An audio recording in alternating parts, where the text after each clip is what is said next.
ఎలా ఉన్నారు? అందరూ బాగున్నారా? Welcome back to my channel దునియా అమ్మాయి వ్లాగ్స్. ఇక్కడ మార్నింగే మా అమ్మ శనగ్గింజల పని అయితే పట్టింది.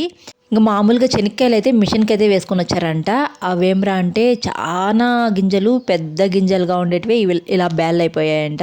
ఇంకా మంచి గింజలుగా ఉండేటివి సపరేట్ చేసుకొని ఈ బ్యాళ్ళన్నీ ఇలా అయితే మిషన్కి తీసుకెళ్తా ఉంది. ఇంక ఈ బ్యాళ్ళు కొంచెం చెత్త ఏమన్నా ఉంటే బాగా చెరిగేసి మిషన్కి అయితే తీసుకెళ్తున్నారు. ఇంక ఇక్కడ మా నాన్న కూడా గోడంలో నుంచి బండి అయితే తీస్తున్నాడు, ట్రాక్టరు. ఇంకా ట్రాక్టర్లో అయితే వడ్లు మూటలు అన్నీ వేసుకున్నాడు మిషన్ వెళ్ళి పొట్టు తీపించుకురావడానికి. ఇంకా బియ్యపు మూటలు నేను ఇక్కడి నుంచే అండి తీసుకెళ్లేది అనంతపురానికి. అక్కడ నాకు బియ్యం కొనుక్కుంటే కూడా నాకు ఎందుకు అంతగా నచ్చవు, తినబుద్దే కాదు. అందుకే నేను మా ఇంటి దగ్గర నుంచే బియ్యం అయితే కార్గోకు వేసేస్తూ ఉంటాను. ఇంక మా అమ్మ మా నాన్న ఇద్దరు మిషన్కి అయితే వెళ్తున్నారు.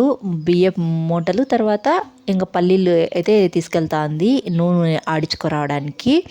ఇంకా మా ఇంట్లో కూడా నూనె ఎక్కువగా కొనరండి. ఈ పల్లీలే ఎక్కువగా ఇలా మిషన్కి వేసుకొని వచ్చి మంచి గింజలు సపరేట్ చేసి కొన్ని బ్యాలైండ్ గింజలు ఇలా మా అమ్మ నూనె ఆడిచేస్తూ ఉంటుంది.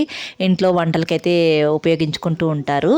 ఇంకా మా నాన్న మా అమ్మ వచ్చేలకు ఒక 3 గంటలైనా పడుతుంది. ఈ లోపల నా పని అంతా అయిపోవాలి. వాళ్ళు వెళ్ళిపోయినారు మిషన్కి. ఇంకా వస్తుంది కదా. ఇప్పుడు నేను అరటికాయ కర్రీ చేస్తున్నాను, మసాలా కర్రీ చేస్తున్నాను, నా స్టైల్లో చేస్తున్నాను. అరటికాయ కర్రీ అయితే చేస్తున్నాను. ఇది అనంతపురంలో తీసుకున్నాను అరటికాయలు, అక్కడ చేద్దామని. ఇంక ఊరికి వచ్చేస్తా ఉంటే ఇంకా తీసుకొని వచ్చేసాను. ఇంకా అక్కడ ఉంటే వేస్ట్ అయిపోతుంది కదా. ఇంకా మా హస్బెండ్ అయితే ఆడ చేద్దాం అనుకుంటే వాళ్ళ డాడీ అయితే ఈరోజు ఈ కర్రీ చేయి, ఆ కర్రీ చేయి అని చెప్తూ ఉన్నారు. మధ్యలో నాన్ వెజ్ దీన్ని చేసేదానికి అస్సలు కుదరలేదు. అందుకని ఊరికైతే తెచ్చుకునేసాను. ఇంక ఈరోజు చేస్తున్నాను. ఇంక ఇక్కడైతే మా అమ్మ ఇలాంటి కర్రీలు చేయదు కదా, ఒకటి ఉంటే ఇంకోటి ఉండదు. ఇంకా నా స్టైల్లో అయితే చేస్తున్నాను, ఉన్న వాటితోనే నా స్టైల్లో అయితే చేస్తున్నాను. ఈ అరటికాయ కర్రీ ఎలా చేస్తాను అనేది మీకు కూడా లైట్గా చూపిస్తాను. ఈ అరటికాయ పైతోలను అయితే తీసుకునేయాలి. ముందుగా అయితే అరటికాయలని పైన తోలు తీసేసి ఇలా కట్ చేసుకునేసాను. ఉప్పు నీళ్ళు అయితే వేసుకునేసాను. ఇప్పుడు ఉప్పు నీళ్ళలో నుంచి తీసి ప్లేట్లోకి అయితే పెట్టుకోవాలి. ఇలా ప్లేట్లోకి వేసుకొని కొద్దిగా సాల్టు, తర్వాత రెడ్ చిల్లీ పౌడర్, ఈ 2 వేసుకొని బాగా కలుపుకునేయాలి. అరటికాయ ముక్కలకి బాగా పట్టించాలి ఈ 2. ఇలా పట్టించేసిన తర్వాత ఇప్పుడు ఆయిల్లో అయితే వీటిని 2 సైడ్ కాల్చుకోవాలండి. ఇప్పుడు నేను కొద్దిగా ఆయిల్ వేసుకుంటున్నాను. ఇప్పుడు ఈ అరటికాయ ముక్కలన్నీ వేసుకునేయాలి. ఇలా 2 సైడ్ కాల్చుకొని ఒక బౌల్లోకి తీసి పెట్టుకునేయాలి. ఇంకొక సైడ్ అయితే మిక్సీ జార్లో ఆనియను, పల్లీలు, కొబ్బరి వేసి మిక్సీ పట్టించుకున్నాను. ముందుగా అయితే ఆయిల్ వేసుకోవాలి. ఆయిల్ వేసుకున్న తర్వాత నేను మిక్సీ పట్టించుకున్న పేస్ట్ అయితే వేసేస్తున్నాను. ఈ మసాలా పేస్ట్ వేసుకున్న తర్వాత ఇది కొద్దిగా వేగనివ్వాలి. ఇలా కొద్దిగా వేగిన తర్వాత అల్లం వెల్లుల్లి పేస్ట్ వేసుకునేయాలి. వేసుకొని బాగా కలుపుకోవాలి. ఇలా వేగిన తర్వాత టమోటా పేస్ట్ వేసుకొని బాగా కలుపుకునేయాలి. టమాటా ఉడికిన తర్వాత రెడ్ చిల్లీ పౌడర్, ధనియాల పౌడర్, కొద్దిగా పసుపు ఇవన్నీ వేసుకొని బాగా వేయించుకునేయాలి. మసాలా వేగిన తర్వాత కొద్దిగా వాటర్ అయితే వేసుకుంటున్నాను. వాటర్ వేసుకొని మసాలా అంతా బాగా ఉడకాలి. ఇప్పుడు కొద్దిగా రాళ్ళుప్పు రుచికి తగిన విధంగా వేసుకోవాలి. ఈ మసాలా అంతా బాగా ఉడకాలి. కర్రీ ఇలా ఉడుకుతున్నప్పుడు మనం ముందుగా వేయించి పెట్టుకున్నాం కదా అరటికాయ ముక్కలు, అవైతే వేసుకునేయాలి. వేసుకొని బాగా ఉడకనివ్వాలి. అరటికాయ కర్రీ అయితే అయిపోయిందండి. మసాలా కర్రీ నేను కొంచెం గట్టిగా చేసుకున్నాను, రైస్లోకి బాగుంటుందని. అంతే, అరటికాయ కర్రీ రెడీ అయిపోయింది.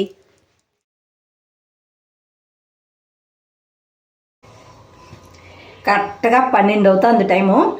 ఇప్పుడు బ్రష్ చేసుకొని ఒకేసారి లంచ్ చేస్తున్నాను. ఇంకా నేను ఇది బనానా కర్రీ చేశాను కదా,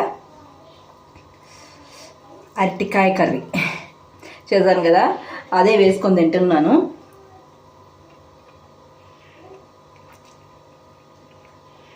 బాగుంది. నేను కూడా ఫస్ట్ టైం చేస్తున్నాను. మా అమ్మ ఇలాంటివి చేయదు ఇంట్లో. నేను ఒకసారి చేద్దాము అని అనంతపురంలో తీసి పెట్టుకున్నాను. అక్కడ కుదరలేదు చేయడానికి. ఇక్కడికి తెచ్చుకున్నాను. ఇక్కడ ఏమరా అంటే దీనికి వేయాల్సిన మసాలాలు ఇక్కడ ఉండవు, ఎందుకంటే మా అమ్మ చేయదు కాబట్టి ఉండవు. ఇంక ఉన్న వాటినే వేస్ట్ చేసినాను. యూట్యూబ్లో చూసినాను కొన్ని కర్రీస్, వాళ్ళు చాలా మసాలాలు చెప్పారు. గసగసాలంట, తర్వాత నువ్వులు, ఇవన్నీ చెప్పారు. ఇవన్నీ లేవు మా ఇంట్లో, మా అమ్మ పెట్టుకోలేదు. అందుకని నా స్టైల్లో చేశాను. కర్రీ మాత్రం చాలా బాగుంది, ఘాటుగా మసాలా కర్రీ చాలా బాగుంది. నేను కొంచెం ముద్దగా చేశాను, చాలా బాగుంది. తినచ్చు బాగా.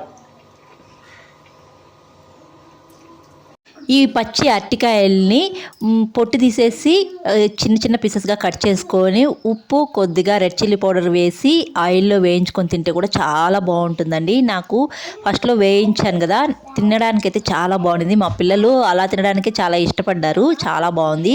ఇంక ఈ అరటికాయ కర్రీ ఎక్కువ మసాలా లేకుండా ఇలా సింపుల్గా మసాలా వేస్ట్ చేసుకుంటే చాలా బాగుందండి.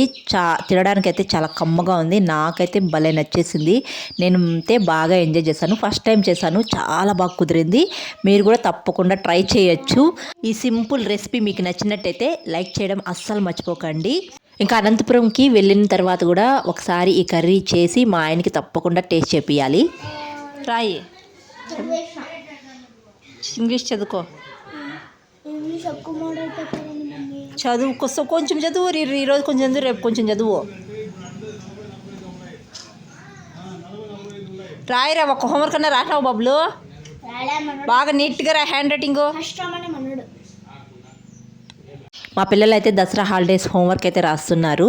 ఇంకా మా నాన్న వాళ్ళు మిషన్కి వెళ్ళి వడ్లేసుకొని కదా, వచ్చేసినారు. ఈ లోపల మా చెల్లెలు కూతురు కూడా వచ్చేసారు. ఈసారి మేము వచ్చిన తర్వాత వచ్చారు మా చెల్లెలు కూతురు. ఎప్పుడు మేము మాకంటే ముందు వచ్చేవాళ్ళు, ఈసారి లేట్గా వచ్చినారు.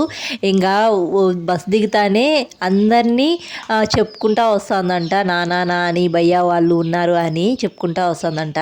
ఇంకా మా లడ్డు చేసే తులో పండ్లన్నీ వచ్చాళ్ళకి అన్నీ చెప్తా ఉంది మా చెల్లెలు, ఏమేమి చేస్తుంది అని చెప్పేసి. తల అయితే అస్సలు చూపించుకోదంట, అందుకే అంట ఆ తల అట్లే ఉందంట. ఒక క్లిప్ కూడా పెట్టనివ్వదంట. ఇంకా ముఖ్యంగా లంగా ఓని కానీ ఫ్రాక్లు కానీ ఇలాంటివి వేసుకోదంట. ఎప్పుడు టీషర్టు హాఫ్ డ్రైరే ఉండాలంట. ఇంకా ఎవరైనా ఏదన్నా చేసినా అది అట్లే చేస్తుందంట, ఎక్కిరించినట్టు చేస్తుందంట. ఎవరైనా దగ్గితే తను కూడా దగ్గుతుందంట. ఇంకా మా లడ్డు వచ్చాలకు ఇలా మా నాన్న అయితే ఉయ్యాలైతే కడుతున్నాడు. ఇంక ఈ ఉయ్యాలు మా లడ్డు ఒకటే ఊగదు, ఇంకా నేను మా పిల్లలు అందరూ ఊగుతూ ఉంటాము. ముఖ్యంగా మా పిల్లలు ఊగుతూ ఉంటారు, ఎందుకంటే వాళ్ళకు ఉయ్యాలంటే బాగా ఇష్టము. మా అత్త వాళ్ళ ఇంటికి వెళ్ళారంటే ఉయ్యాల కోసం కొట్లాడుకుంటూనే ఉంటారు. అక్కడ ఉన్నది ఒక ఉయ్యాల, ఆ ఉయ్యాల కోసం బాగా కుర్షిద్దు బబ్లు కొట్లాడుకుంటూనే ఉంటారు. ఇక్కడైతే ఉయ్యాల కట్టుకోవచ్చు, కానీ ఏది ఫస్ట్ కడితే దానికే ఎక్కువగా పోటీ ఉంటుంది. మా ఇంట్లో అయితే దాన్నే ఎక్కువగా కావాలి అంటూ ఉంటారు. ఇంకా ఈ ఉయ్యాల్లో ఒకప్పుడు మా నాన్న కూడా ఊగుతూ ఉంటాడు. ఇంకా ఉయ్యాలకైతే ఎక్కువగా మా అమ్మ చీరలే కడుతూ ఉంటాము.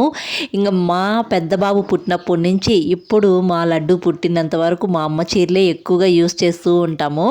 ఇలా మా అమ్మ చీరలు అయితే చాలా కట్టి దాన్ని యూస్ చేయకుండా తర్వాత వీళ్ళు వాళ్ళ ఇంటికి వెళ్ళిపోయిన తర్వాత ఆ చీరల్ని ఇంక యూస్ చేయకుండా పడేస్తూ ఉంటారు. అలా ఎన్ని చీరలు వచ్చినప్పుడు కట్టి అలా పడేసి ఉంటామో. ఇంకా మళ్ళీ వాళ్ళు ఇంటికి వచ్చినప్పుడు వేరే చీర కడుతూ ఉంటారు. ఇంక వాళ్ళు వెళ్ళిపోయిన తర్వాత ఆ చీర ఇంకా పడేయడమే.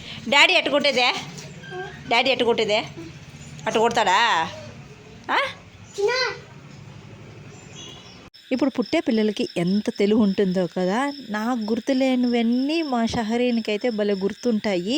ఈ బాబు పేరు గుర్తులేదు నాకు. మా షహరీన్కి ఎంత బాగా గుర్తుందో చెప్తా ఉంది తిరిగి మాటలతో. మీ ఇంట్లో కూడా ఉన్నారా ఇలాంటి చిచ్చర పిడుగు? తప్పకుండా కామెంట్ చేయండి. అంతే ఈ వీడియో ఇక్కడితో ఎంజాయ్ చేస్తున్నాను. వీడియో నచ్చితే ఒక లైక్ చేయడం అస్సలు మర్చిపోకండి. కొత్తగా ఎవరైనా మన ఛానల్ చూస్తుంటే సబ్స్క్రైబ్ చేసి అలాగే వీడియోకి ఒక లైక్ చేయండి. మరొక మంచి వీడియోతో కలుద్దాం. ఇక్కడ మా పిల్లలు కూడా వీడియో ఎండ్ చేసేటప్పుడు మా చిట్టి పాప చూడండి బాయ్ చెప్తా ఉంది, ముద్దులు పెడతా ఉంది, 2 చేతులతో బాయ్ చెప్తా ఉంది అనమాట. అంతే ఈ వీడియో. మరొక మంచి వీడియోతో కలుద్దాం. అంతవరకు టు ఫాలో దునియా అమ్మాయి vlogs. Thanks for watching. See you all. Bye.